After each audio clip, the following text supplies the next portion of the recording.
Hi everyone, Dawn here, founder of The Quiet Turning, the personal growth ecosystem inside school. If you've not been on school yet, please come and have a look. I'll put a link in there for you to join. Or just come and see me in my school. So we're talking a little bit about mental toughness this week and probably next week too. There's a lot to talk about inside here. And today we're going to talk about the enemies within and how to take your power back. So most people think mental toughness is about these big moments and these huge traumas and changes and actions, but it's not. It's built in the small and steady steps, the quiet daily battles against the things inside you that try to slow you down. So that's what we're going to talk about today, the things that try to slow you down. The truth is you don't lose because life is hard. You lose because of what happens in your mind when it gets hard. So today we're going to expose some of these enemies that are quietly there to destroy your mental toughness. So enemy number one is self-pity. I want you to think about how you feel when you hear these as well and see if, there's an exercise at the end, so I will come to that, but just have a little think as you're coming through, like what hits, does it sound like you? So self-pity feels justified, but it drains your energy and it keeps you stuck. It shifts your focus from what can I do to why is this always happening to me? Or, why me, poor me, and all that kind of stuff. It's why is the world against me? Why today? It's we kind of have that in our heads. I know I have it sometimes. So the second question has no power. Why is this happening to me? It has no power. We need to retrain that and go back to the first question. What can I do about it? So you need to replace the self-pity with responsibility. And it's just small actions. It's just repeating the practices and things like that. It's not going to be solved in a day. So the second enemy is self-doubt. Self-doubt doesn't stop because you're incapable. It really doesn't. Self-doubt is always there. It stops you because you hesitate. And then hesitation becomes inaction. So even the most successful people, they feel doubt, but they just don't act on it. That's the difference.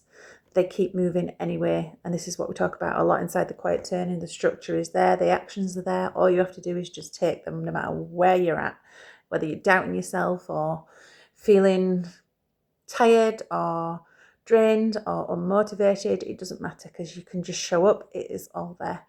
So that's the difference anyway. They move anyway. Action builds the confidence then. And not the other way around. We can't wait to be confident. There's always going to be doubt there. There's always worry about, what will so-and-so think, or what will the people watching think, or there's just, I will get to some more things for that. I don't want to say them all earlier and lose my script because I have tried to put it in an order. So, basically, self-doubt, it can make us hesitate and it can make us stop. And we don't want that. We want to just ignore that and keep moving anyway, which is why we have structure. And it's practice, not perfection. So the third enemy is your inner critic. It's yourself. It's your own mind. It's that voice in your head. It's not the truth, that voice. It's repetition. And it tells you that you're not ready. It tells you you're not good enough. It tells you you're going to fail. It tells you you're not old enough. You're not young enough. You're past it.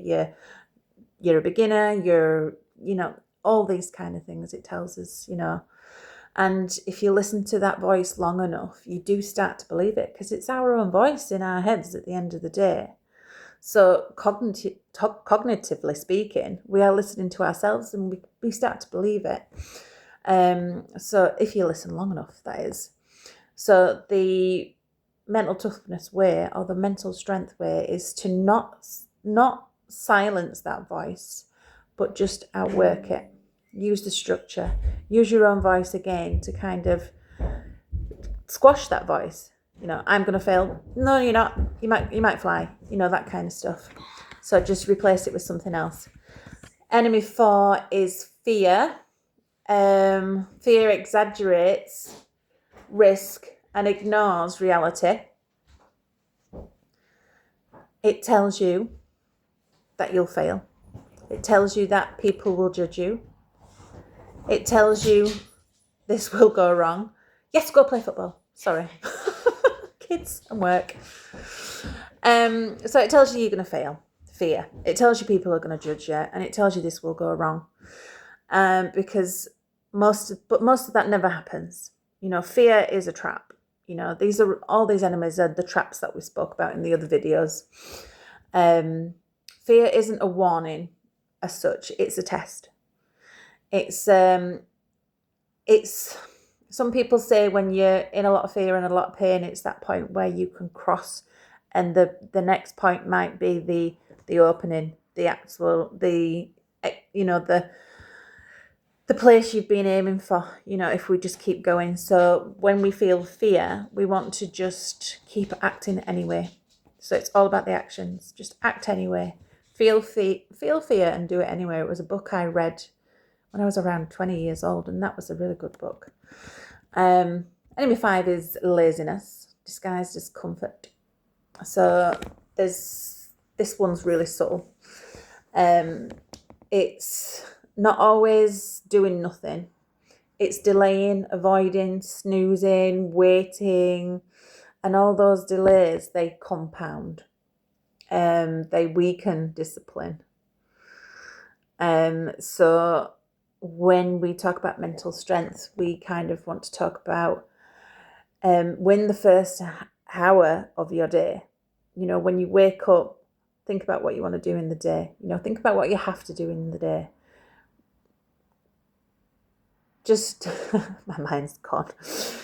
Win your mindset over, basically, you know, have the right mindset. Some people say we are as happy as we tell ourselves to be, and some people believe that, and that's fine, but I'm not a biggest believer on that. I just know that if I'm tired certain days, I just know that I have to get everything done in the morning, otherwise it just won't get done. And once it's done, I can have that accomplishment and it's over. And then I can address why I'm tired or what's going on or what I need. And that's how you win your mindset. You know, get that first hour set right. Drink some water, do some stretches, go for a walk, do whatever you need to do, and then do your work, and then that's it. The 6th one, now this one is very easily missed, and that's perfectionism. Perfectionism does not improve performance. It delays it. It stops it. Waiting till everything is right, or nothing gets done at all. It's a trap. It's an enemy. So while you're waiting for everything to be right, nothing's getting done, and other people that you've been with or on the journey with are moving along and getting stuff done and learning and improving.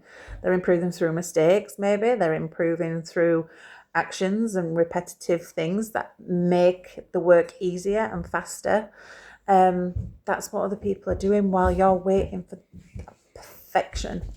So mental toughness shift, we want to think about progress beats perfection every single time.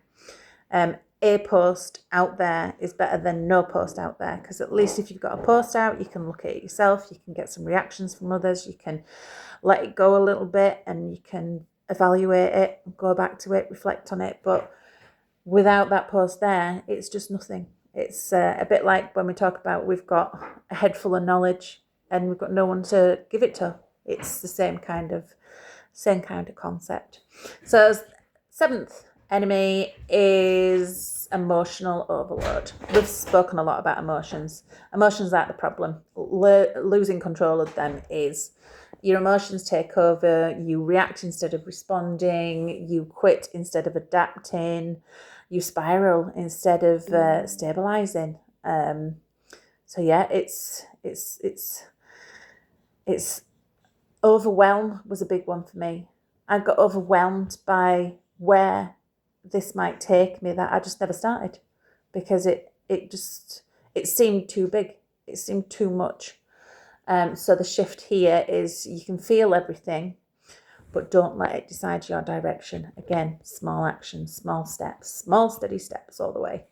Eighth one is self-limiting beliefs. I'm too late. I'm not experienced. This won't work for me. These aren't facts. Again, with the internal critic. These are not facts. They're assumptions.